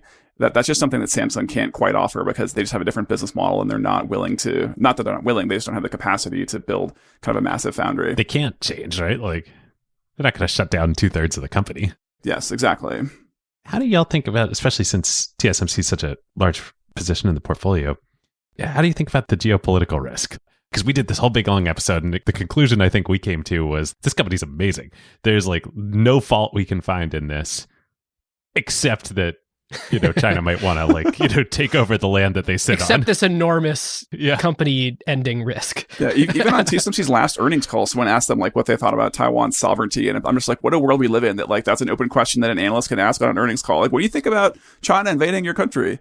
So Brinton and I are not geopolitical experts at all. I think we spend a lot of time thinking about just the importance of TSMC to the world. And I do think TSMC is top 5 most important technology platforms to the world. I think TSMC is more important than Apple. If Apple disappeared off the face of the earth, I actually think it would be painful for everyone that, loves iMessage and FaceTime, but it really would not be as big of a deal versus if for some reason China moved to seize Taiwan or however, it went into play, and all of a sudden TSMC's fabs were shut down, then the Western world would be set back at least 5 years, if not 10, just in terms of technology progress. And by the way, technology progress is driving most of GDP right now. And so you do read about what's happening with the auto sector and shortages. It's you've seen nothing. If you think shortages kind of from the way that auto guys manage their inventory and kind of just the classic post-recession semiconductor shortages you always get, you go from there to, what would happen if Taiwan sovereignty was in question and TSMC had stopped making wafers for some period of time. I just think the impact on the global economy would be extremely painful. So then that brings you to the logical conclusion of, hopefully the US and the West would move to protect TSMC at all costs, or at least get the people out of there. I guess I shouldn't joke about it, but it wouldn't be totally dissimilar to what's happening in Afghanistan, where I think you would just airlift as many TSMC folks out of there as possible in a short period of time. But then you have no fabs there to produce. TSMC fabs a quarter of the digital chips made in the world right now. And so it would be a lag of multiple years between, when you can get those people out and when you can actually start making wafers again. So it's a very complex topic. I think another way to think about this is just an ecosystem perspective. So TSMC as a company is very valuable, but it's not super valuable without ASML and Lam and AMAT and KLA, right? So when you think about the ecosystem of semiconductors, and ASML, of course, is not valuable at all without TSMC and Samsung, there are this handful of companies, called 15-ish, maybe more, that if you think of them as one super company, which is kind of what they are, it's like a super organism, right? Kind of like my bees are a super organism. It's like an ecosystem, you mean? It's like maybe like a complex adaptive system? It's like a complex, yeah. So predicting the future is really hard. So anyway, yeah, if you think of it as a superorganism, this is probably the most important superorganism on the planet. If it's not, it's certainly one of the top most important. So could you recreate that elsewhere in the world? You absolutely could. If you had access to the rest of these pieces, which in the West we do, it would just take, to John's point, a long time. And that's why people are sort of saying, maybe we should take some risk out of this place. And ASML calls this semiconductor sovereignty. We're building this fab, of course, in Arizona, this 5 nanometer TSMC fab. But it wouldn't be a stretch to think that they will be built again in Europe. This happened before. But of course, when technology reaches a fairly stable state, you want to optimize around efficiency. So you get these horizontal type models, right? I remember when Apple bought PA Semiconductor, I was on record going, oh, this is the stupidest thing ever. Qualcomm makes these really good semiconductors. Broadcom makes them, like TI makes a great application processor. And this is the origin of you deciding that you don't know the future, and so you should. Yeah, what I said was the dumbest thing ever, that's for sure. But when technology changes, I just didn't have a concept for the smartphone. So technology was about to change quite a bit. And in that change, you really want to be vertically integrated because you're not pushing efficiency, you're pushing sort of product technical ability. We see this with Tesla as well, that vertically integrated. So, can you imagine Ford having an AI day? Like, that's just kind of funny, right? Well, they could have something, then they would call it an AI day. I Right. could see that happening. Yeah. Oh man, MKBHD just did this awesome 1,000-mile road trip with a Tesla, a Ford Mach-E Mustang, and a gas car. And it was just amazing. They're like, look, the Mustang, it's a good car. It's really good. But we couldn't complete the road trip because we went to a charger. It directed us to this charger. The charger was broken. Then we went to another charger. Well, that was it charged at a rate of a mile every 5 minutes or whatever. So then we got stranded. And the Tesla's like, yeah, we were half an hour shorter on the trip than the gas car. Nice. It directed us to the charging networks. It told us which stall to go to, all this stuff. So I guess the full circle question or answer to your question on how we even incorporate the geopolitical risk on TSMC is, I guess it'll never be our a 10% position for that reason, as there is always this risk. But I think it's important. My kind of cheeky answer that's probably not fair is if there is enough conflict between China and Taiwan that TSMC, that they're kind of, business sovereignty or is under concern, or people are worried about them being nationalized by China or something, the whole US market is going down. It's not just TSMC. I think they would be kind of the epicenter, but it's not like this is going to happen in isolation. And so at that point, and who knows if there could be, more World War III type global conflict coming from that. And so I kind of say at that point, the performance of our TSMC common stock is probably not my biggest concern that day, Okay, so let's say TSMC is a resilience position. Let's say there is a black swan event, which the fact that we're all forecasting it, and so is everyone else, means it probably isn't that black swan-y if their sovereignty gets challenged. So the point of optionality positions is to benefit from these black swan events. Do you guys have any ideas on if the whole US market went down in this situation, what could you hold that would hedge it? The obvious hedge would be defense stocks, but we probably wouldn't own them because of, I just don't think those are very high NZS businesses. But honestly, that would be the one pocket of the market that probably would fare. Okay, but Brinton, I didn't mean to interrupt you. What were you gonna say? I was just going to say, if you got to rebuild all these fabs somewhere, you're going to need a lot of equipment. And so you're leaving 20 years of equipment in the ground somewhere, and you've got to recreate that. That would probably be pretty defensive against that outcome. There's also, I guess, owning China tech companies. I guess it's questionable. If all this is really going down, I don't think China's... My ADRs are probably going to stop working. Yeah. They haven't stopped working already? Do you have any China tech position, Tencent or others? Or We don't. We've owned China tech for a long time, but when we put this portfolio together at the end of 2019, it just looked sketchy to us, honestly. I don't know, for lack of a better word. And so we own zero China tech. We just thought we don't have to be there. There's other places that are very interesting. And it's a question of ownership. We're not really sure who owns these companies. And through the ADR structure and the VIE structure, we know we don't own them. So we just set out. Yeah, makes sense. Well, I want to come back to some more technical questions. Another thing that I think we kind of glazed over in our TSMC episode is the current state of Moore's Law from a literal perspective, but then probably more interesting, the current state of the spirit of Moore's Law. And I was wondering, maybe John, let's go to you. Could you give us a little bit of a download on does Moore's Law still work, at least spiritually? Yeah, I'm glad the way you framed it that way, because it is kind of like a religious debate, and people much smarter than me in the semi industry are on both sides of, is the true Gordon Moore's Law still holding up. But I think for the spirit of Moore's Law, we have visibility probably for the next 10 to 15 years. And to be honest, that's the industry never has more than 10 to 15 years of visibility. I think obviously the death of Moore's Law has been pronounced for a very long time, but I think that's one thing to keep in mind is there are a lot of things out there that's going to keep us driving down Moore's Law. And so one thing that you guys covered well in the TSMC episode is the implementation of EUV systems from ASML, and they actually are allowing us to shrink the transistor, kind of the fundamental building block, two-dimensionally, so to actually put more transistors into a chip. And so ASML is kind of on record saying they think that EUV will last about 15 years. In terms of they'll allow us to keep doubling the number of transistors on a chip every 18 months for 15 years, or just it will be an effective way of getting any performance? Yeah, I think it will be an effective way to drive performance and drive shrink, basically, is the way the industry kind of frames it, is you'll be shrinking the transistor to pack more performance into a chip. But I think the broader point you hear from the industry a lot is this concept of more than more, which is kind of, a cheeky pun, but yeah, there you go. Those semi guys, they're real hoot. Exactly. So geeky. But so the broader point around, where Moore's Law is going now is it's not just about the transistor, it's really about the package. And so you're seeing a lot more innovation, not just in can we put more transistors onto one gigantic chip to drive more performance? You can actually split up chips into multiple chips called chiplets, which AMD is doing. And this is a big part of Intel's future strategy, actually, also. And so having one gigantic GPU that you would buy from NVIDIA, you can have 4 smaller chips, and you can kind of stitch them together to drive more performance. And so that's another way that we're going to get a lot of benefit from Moore's Law. And then actually one thing I skipped over on the transistor side is we are moving to a new transistor architecture, either a 2 nanometer or 3 nanometer, depending on which company you're talking about, to a gate-all-around architecture. Previously, we were on FinFET, which has been around since, I guess, for the last 7 or 8 years. I don't know the exact numbers, maybe 10.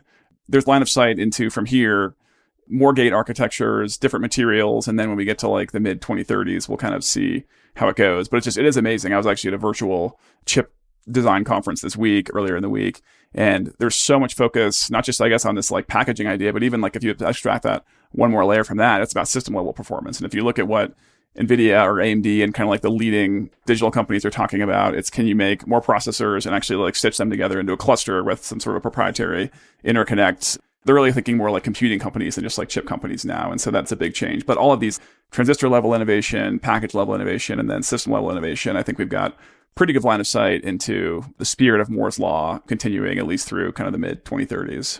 And so it seems like with the sort of creation of the system on a chip that, at least let's just talk about the iPhone because it's the one I understand the best. Apple became the aggregator rather than the old days of I'm going to go build my computer and I'm going to go buy a motherboard and I'm going to buy a GPU and I'm going to slot it in the PCI slot and blah, blah, blah. Apple basically says, well, we've designed this logic board and we've designed most of the chips, the important chips, and we've situated them together. TSMC manufactures it. They do all the packaging. So you have the bare metal to bare metal packaging of these things. So we don't need to run it through these buses that have low bandwidth to get information from one piece to another. Let's keep playing that out a little bit based on everything you know. Where in the value chain do you think the point of aggregation shifts to over time? Where who gets to own where do we put all this stuff together and I get to capture a lot of extra margin because I'm the one putting it all together? I think that's the interesting thing about the semiconductor ecosystem is actually there's a lot of people capturing margin and they're capturing really high margin. So this is the sign of a healthy ecosystem, right? There's not one company that's making all the money. Throughout the whole chain, we've seen margins come up. And, here's a good trivia question. Who has higher operating margins, Texas Instruments or Microsoft? Ooh. Right? Because I ask it, the answer is it's TI. Wow. But, it's not really appreciated how good these businesses are. That's shocking. Right? Yeah. Especially because TI, the core business, is not the leading edge digital processors that TSMC is doing. It's the commodity stuff, right? I think this was Rich's key insight. He said, okay, we're doing all this leading edge stuff. We're fabbing at TSMC. And what if we just trickle that business down to zero? They tried to sell it. No one wanted to buy it. And boring is beautiful. And so, you look at TI's end markets, 2/3 of which are industrial and auto. And I guess it's a tech company. They make chips, but man, it seems a lot like an industrial company too, right? Yeah, I think you can make the same point that you made on TI on NVIDIA, like the fabless business model.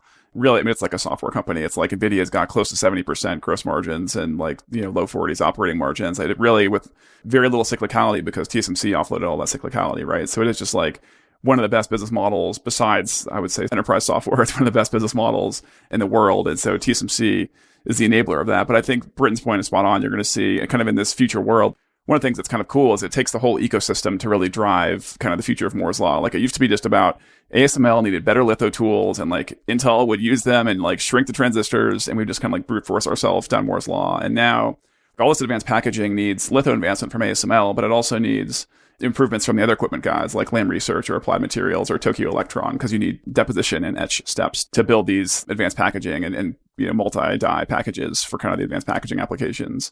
You also have all this off-the-shelf IP they're getting from companies like ARM or from Cadence or Synopsys that, part of what Apple does, to your point, Ben, is they're really just an aggregator. Like they buy, IP blocks off the shelf. A lot of what designing a chip is about is just buying a lot of individual IP blocks and aggregating them. And so the great thing about it is like, since Moore's Law is really freaking hard, everyone in that ecosystem does really well. And then I think TSMC sitting in the middle of it will obviously do very well because they're driving a lot of the innovation also and obviously are the key partner for a lot of this.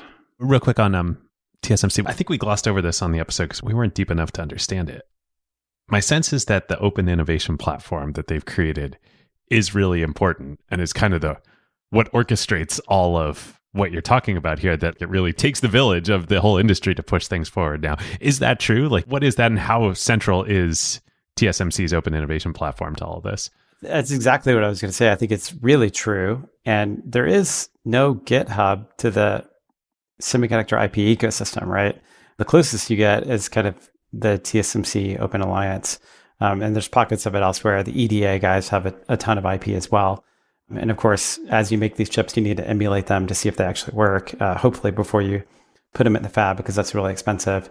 So all of these things really play together. And so when you think about how Intel was doing this for a long time, it was a closed system. It was Intel's way, Intel's process flow. And TSMC said, oh, wait, let's form an alliance with everyone because this is really going to take everyone to keep driving this forward. And this open architecture or this open approach has really won over. One thing that's always hard for me to understand is how hard it is to do each layer of the stack. And by that, I mean, wow, it seems like the ASML guys create a pretty unbelievable machine. And they have a lot of services associated with that machine. Like they're even in the TSMC factory helping to assemble and operate these things. And then I sort of was scratching my head thinking, well, could ASML just kind of like become TSMC? Could they just operate their own equipment? And then I dove down the other side of the slope and I was like, well, who makes the stuff that's important to the ASML machines? And I was like, what is this Trumpf company? And then of course you go on the Trumpf website, which let's just let the name lie for a moment here. And they make this unbelievable laser. And like they've got this crazy video on their website that shows off their laser. And I'm pretty sure what they're showing me is actually the magic of the ASML EUV machine. And I'm like, well, shoot, why can't the Trumpf company just do what ASML does and then also do what TSMC does if they are the only ones in the world who can make this unbelievable laser? Can you guys shed any light on, is that ever going to happen? Could it ever like vertically integrate? First of all, the videos of the simulations of the laser in an EV system on the Trumpf website are like so freaking cool. They're amazing. Yeah. Actually, I hadn't seen them until recently, and I've heard so many times that like 50,000 pulses a second drops a molten tin, the whole spiel from ASML, which Ben, by the way, you did a very good job on the TSMC episode. I was doing my best John Bathgate impression. I could tell you were excited to do it. I think like multiple times. You're like, can I do the ASML thing now? But anyway, we a few things to think about. One is there's so much innovation. So the laser itself actually is 10 tons, but an EV system is 180 tons. So there's a lot of other equipment in there that's not just the laser. And actually, I was trying to find this from a dollar value, and I didn't track it down, but I'm sure that number is out there. ASML's partnership with Zeiss, the lens company, is also really special. And I guess Trump and Zeiss could try to partner I don't think they have any ambitions to do this, but they could try to partner together to kind of circumvent ASML. But the lenses that Zeiss is coming up with are literally the most uniform lenses designed, in the history of the world. And some of the metrics that they throw out on that are incredible. And I think one of the things that's unique about ASML is, they shipped the first EUV tool in 2010 to TSMC. And EUV didn't even really start high volume. And this was after a decade of R&D already.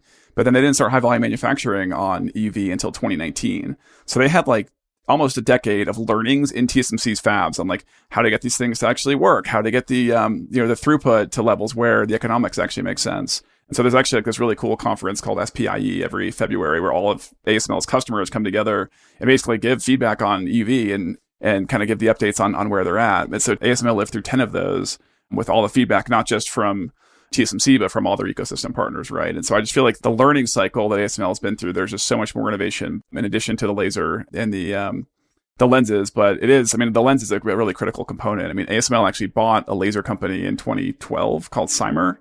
And I think they actually had an internal laser bake-off between Cymer and Trumpf. And I think Trumpf won for EUV, which is also kind of a funny, trivia question. Wow. Fascinating. Okay. So the answer is they all add a ton of value on top of the previous layer of the stack. And like a lot of things in the tech ecosystem, there's fractals on fractals, right? It's like if you say, okay, well, what's the most important part of this ASML tool, right? And there's a fractal down, and then you keep going. But it's really this ecosystem approach that makes sense. No one can do all of this. It's just way too hard. It really does take a village. All right, listeners. Now is a great time to thank our longtime friend of the show, ServiceNow.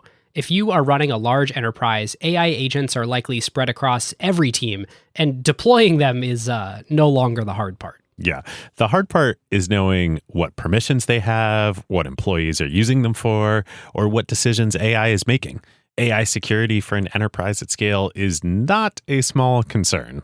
The risks are real. Exactly. And the challenge with AI is governing it, securing it, measuring it, and making sure that it actually delivers value. That is why ServiceNow built the AI Control Tower. Yep. AI Control Tower gives enterprises a single place to see, manage, govern, and optimize AI across the entire business. And it works with any AI, not just theirs.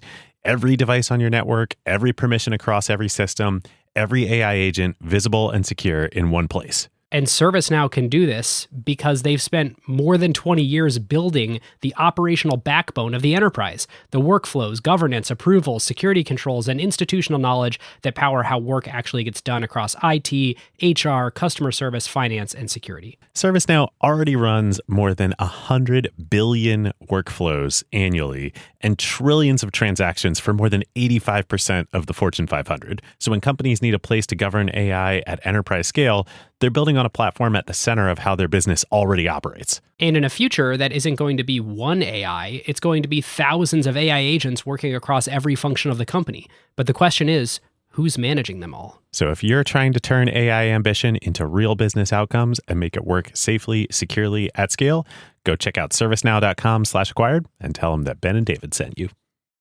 Great. Well, John, I know you have a ASML story that you want to share, so I'd love to hear it. Yeah, I think this is a really cool story of how ASML came to be.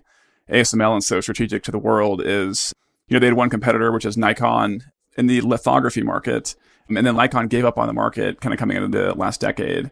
And so I think TSMC and Samsung and Intel kind of looked around and realized we're betting the future of Moore's Law on this one company, ASML, which at the time was kind of a sleepy Dutch company that had a $20 billion market cap. No one really knew who ASML was in 2012. And so it was so unique is that Intel and TSMC and Samsung partnered and actually bought 25% of ASML to inject capital into ASML to develop EUV systems. And that started really the iteration path of developing EUV to get EUV to where it needed to be for high volume manufacturing by the end of the decade. And so it's just such a cool story of the ecosystem coming together, and everyone in the semi industry knew how important ASML was at the time, but the world didn't really understand that. And so getting ASML where they needed to be on EUV obviously is now enabling Moore's Law for the next at least 10 years. And is it right that they've all largely divested at this point? They have, yes. Yeah, they honestly should have just held on to it. It would be not immaterial, so especially Intel's enterprise value. There's so many stories like that, you guys covered. The ARM origins, all these major ecosystem players have all had, stakes from other companies at various times, which is just kind of a funny way that the semi industry has worked. I couldn't find in our research how much of TSMC does the Taiwanese government currently own? Because they started by owning 50% of it. That's right. I looked for that too recently and I couldn't find it. I want to say it's still in the 20s, but I could just be making that number up. I actually was going to say 20 off the top of my head, but maybe don't quote us on it because I don't know if that's true or not. Wild. Could you imagine if the U.S. government owned 20% of Intel? I know, right? Or Apple? Or they owned a lot of Ford at one point. That's true. Yeah, and sometimes people ask, well, why can't just another company buy TSMC? Well, it's a national champion. The government owns a bunch of it. It's just impossible. Right. Some things don't have a price at which they are That's right. for sale. Exactly. All right, John, you had one other trivia question for us. Yeah, we were talking about, I kind of made the point that fabless chip companies are kind of the best business models in the world. I think one of the things that's so cool about TSMC is if you just look at all the value they created, like NVIDIA is a $500 billion company, and then add up their next few biggest customers like Qualcomm and Broadcom and AMD, that's like another $500 billion. And then I was trying to think of like their aggregate value creation. And so I was trying to think about, Apple's obviously their biggest customer. And so I think in an acquired episode about the top 10 acquisitions of all time, you guys assigned a value to PA Semi and how much of kind of like Apple's differentiation is driven by semiconductors. And so if you guys know that off the top of your head, that'd be my guess for kind of like Apple's contribution to the TSMC value creation for the world, if that abstraction all makes sense. Oh man, that was the most hand-wavy part of that whole analysis. I kind of feel like we ascribed half of Apple to Next and then like 10% to PA Semi or something like kind of arbitrary. We were literally carving up the apple. Well, here's the framework. Here's the reason it's hard. It's because the notion of necessary but not sufficient is really hard to frame into a percentage. Apple would be worth 0 if they didn't acquire Next. But does that mean that Next is responsible for 100% of the value of Apple? Absolutely not. So what percentage do you assign it? It's tricky. Yeah, that'll make sense. I actually don't know the number you guys use. I thought it was 25% off the top of my head, which maybe that's a good rough number that, Apple's contribution is, another $500 billion to the TSMC value creation story, but you get the broader point, right? It's like trillions of dollars of market cap that TSMC has created for their partners, which I think is just so cool. Yeah, it's amazing. It truly, meets the Bill Gates line of the definition of a platform that they've created way more value for their customers and their ecosystem than they've captured for themselves. Yeah, which is so cool because it's obviously not like a traditional internet or e-commerce platform the way like most of us, or a SaaS platform the way we think about platforms, right? It's like a manufacturing platform, which is just so unique. There's one point that you're getting at here that is part of the white paper and what we discussed earlier, which is around sort of leaving money on the table for your customers and leaving money on the table for your partners. And it reminds me a lot of when we did the Altos episode with Ho Nam. And it's really this idea that if you as the management team, or if you as an investor who deeply understands the company, knows that in a way that other people outside the company can't underwrite, then you can do a much more intelligent job valuing the company than anybody could with a brute force metric such as industry average earnings multiple. Because if you actually understand, well, our earnings could be this if we wanted it to, or our growth rate could be this if we wanted it to, but we're making strategic trade-offs to not do that, then you actually have a unique ability to underwrite the company's value and thus actually more of a margin of safety or more of a willingness to pay up than anybody else. And so it's interesting being deeply studied about these companies where you do know that they're sort of leaving something on the table for other participants, that you can be more comfortable making an investment than other people can. I think that's a really insightful point, Ben. And the thing it gets to for me is duration of the asset, duration of the growth. So when you leave money on the table, what you're doing is you're creating goodwill for your customers and you're buying the company duration, which is oftentimes the way to maximize total value, right? So when I think back about Ho talking about roadblocks, he was effectively saying, we just really understood how big this ecosystem could become. And we kept seeing the value accrue. And then it moved beyond our original investment case. And therefore, we became more comfortable investing more money over time. And what people get wrong oftentimes is just duration. Because duration, if you can grow 15%, back to your earlier example, it's extremely nonlinear. If you can keep that flat, right? All the value comes in the tail. And so we just aren't very good at thinking like that. Our brains don't work in that nonlinear fashion. But when you create more value than you take, and if that's your driving factor, and you want to take a lot of value, it's a hard task because you have to all the times think, oh, wow, we want to take a lot, but we need to create even more. How do we do that? And then, of course, that buys duration, and which is a feedback loop, sort of the happy feedback loop, if you want to think about it that way. I think Morris Chang got this very early on, and that's what created TSMC into such a great company. Oh, it's so good. We touched on this a little earlier, but just to double underline, one of the things about you all and your ethos that was kind of an aha moment for me is flat growth versus hyper growth. Flat growth extended over time will beat short-term hyper growth. You mean the derivative being flat, right? That a company grows at the same rate every year. If you grow 20% a year for like 50 years, like TSMC, you will destroy every Groupon out there. So what you need for that is a negative feedback loop, right? So the negative feedback loop for TSMC is, I'm going to come in, I'm going to take what used to be the special sauce of your business, and you're going to trust me to do that. That's extremely hard to do, right? No one wants to do that. But then the more it happens, eventually there's a game theory to it. Everybody has to do that eventually because it works so much better, right? So you're never going to get 100% growth. It's impossible. But you might get 20 for 30 years, which I think the number that you guys said in your podcast was 17.7 for 30 years or something like that, which is just incredible to me. And when you say negative feedback loop, you basically mean a governor on the growth, like a natural force in that particular business that makes it so you can't have ludicrous Uber-style hypergrowth. And it ends up being long-term good for the company to have that growth governor or that negative feedback loop. That's exactly what I mean. So when we think about ASML, right, they can ship everything they can make, but they just can't make anymore. It's impossible, right? So there is a governor on the growth. Wow. Well, that's a great place, I think, to leave, especially the semis discussion and most of this episode, that it's so counterintuitive, but the way that you've sort of framed up why it is long-term good for an investor to want slow, methodical, governed growth is just very different than a lot of the things we talk about on this show. One of the things we think about sometimes is we're looking for companies that can double in 5 years and double again the 5 years after that. And all that means is we're looking for companies that can grow 15% over a decade, all else equal. Easier said than done. Easier said than done. Much easier said than done. I will just say one thing about our days. We get a lot of questions of, well, how do you do this at a small company versus a big company? And part of it goes back to what we were talking about earlier. It's easier to do research in these companies now than it's ever been. But the second piece of it is, yeah, there's more details that we have to deal with at times. But how much extra time would you have in your regular job if you only had 2 meetings a week and you never had to worry about office politics? My guess for most folks is it's about 20 hours, right? And so then how would you use that? Well, we just use it for unstructured research time. And the way we think about it is we can wander around not knowing what we're doing and waste 90% of that time. And 10% might be really useful and 1% might be absolutely watershed. And that's really all we're looking for. But you can't ever just get to the 1%. You have to wander around to find it. And so that's how we really structure our days. And Brinton, that's why you run for like 24 plus hours straight.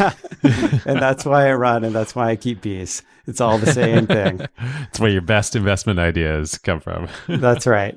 I do think this idea of like linear time versus nonlinear time is really interesting and something Britton and I talk about a lot. Because like the linear time, it's probably very similar to you guys getting ready for your next episode. It's like you're going down the rabbit hole on one topic, and we do spend time doing that, obviously. But then we just have so much extra time to like just be out there trying to connect dots. And so you never know when you're going to have that aha moment or that insight. But having as much opportunity for that as possible is kind of how we've intentionally tried to structure our time. Oh, I love it. Well, we could spend another hour on how you structure your time. I was actually wondering maybe we can get one or both of you, if you'd be up for it, to join our next LP call, and I'll chat about it. I'm sure folks would love to pepper you with questions and hear about how you spend your time. That'd be super fun. We always learn from those questions, so we'd love to do it. Awesome. Well, Brinton, John, where can folks find you on the internet? You can go to nzscapital.com. We do try to write a lot. We put it all on the internet immediately. It is everything that we use internally. Nothing's held back because we know when we put it out there, we're going to get more value back. So this is our way of trying to create more value than we take. Our partner, Brad, also writes a newsletter every week. And so if you want to see how he spends his time, you can sign up for the newsletter on nzscapital.com. It's called Sit All Week. It's just Brad's process of sitting all week and what he thinks about. And Brad is he's like a microprocessor. He's literally the smartest person I've ever met. And the way his brain works is incredible. And so if you'd like to sign up for that, you can do that there as well. Great. And on Twitter, I think you both have Twitter handles. That's right. The whole team is on Twitter. NZS Capital has a Twitter account. I'm bjohns3. Brad is at Brad Sling. And John is at jbathgate. Great. We'll link to all those in the show notes. Thanks for having us, guys. Thank you. All right, listeners. Now is a great time to talk about one of our favorite companies, StatSig. Yes, long-time acquired partner.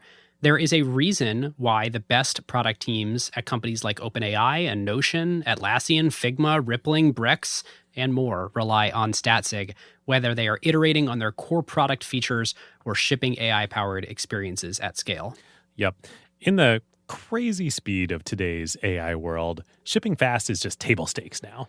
It's basically trivial to build and deploy your app constantly. The real advantage is how quickly you learn what changes actually created value for customers and how fast you can use that signal to guide what you ship next. Whether it's a feature tweak, a pricing change, a performance improvement, or an AI update like a model change or prompt adjustment, they're not relying on instinct. They're measuring what actually moved engagement, retention, and ultimately revenue. And as more teams build with AI, that learning loop becomes even more important. Building with LLMs introduces non-determinism into your product experience. The same input doesn't always produce the same output, and behavior can shift in subtle ways in real-world use. So doing offline evals will give you part of the picture, but you can really only understand the impact once your product is live with real users, and then you can measure how their behavior actually changes. It's very different than the way that you would ship features in a pre-AI world where you knew exactly what the software was going to do in production. Yeah, exactly.